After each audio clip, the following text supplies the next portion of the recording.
So, sis, that $5,000 Italian handbag that you thought was handcrafted in Italy, think again.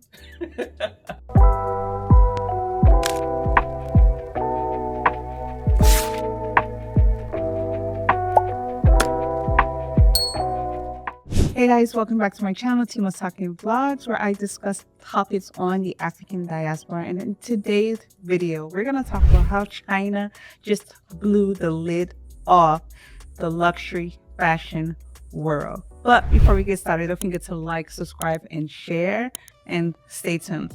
So recent reports have revealed how the so-called European leather in many designer handbags traces back to a very different place, being Nigeria. Yes, Niger, okay? So did you know that Nigerian leather is one of the fashion industry's best kept secret until now? Let's check out this report and hear what folks had to say. Kano is one of Africa's biggest leather hubs, producing some of the world's finest goat skin and cowhide. For centuries, artisans here have perfected tanning techniques that supply top European and Asian brands. But here's the kicker. Most consumers have no idea their Italian leather bags started as raw hide in Nigeria. So let's connect the dots. China makes the bags, Africa supplies the leather, and Europe slaps on a luxury label. It's a global shell game, y'all, and it all got exposed because of a trade war. The tariff conversation really has some of y'all talking out of your neck, because while we're having a conversation about how a lot of luxury goods are produced in places like China, I'm not hearing enough about how the raw materials to make these goods actually come out of Africa. And when I say Africa, I am referring to the continent of Africa, because one of the largest exports from the continent is the raw materials, and seldom do those people who mine and harvest those raw materials get the money that they are owed, and definitely don't get the credit. It's crazy that we have Hermes bags made from Togo leather, but people think the entire bag is made in Europe.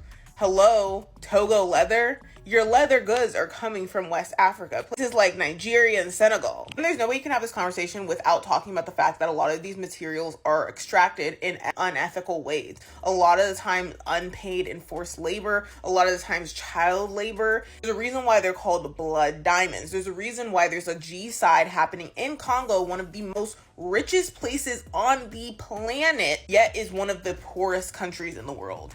That doesn't make sense. It has to be, and there is so much unethical practices happening there. I just feel like there's just such a cognitive dissonance. Just because something has a made in Europe tag, that means literally nothing. Like, y'all's ideas of these places are so intertwined with your ideas of white supremacy that it's crazy. There's a reason why people are able to produce things super cheaply when the raw materials are basically free. If you're gonna be flying across the world anywhere to buy stuff, consider going to many African countries that are also producing amazing things, and you can actually get products made of the raw materials from the actual countries that those raw materials come from, because that leather is fresh. Shout out Anima Iris. A little less China this, China that, and a little bit more Africa this, Africa that. Thank you.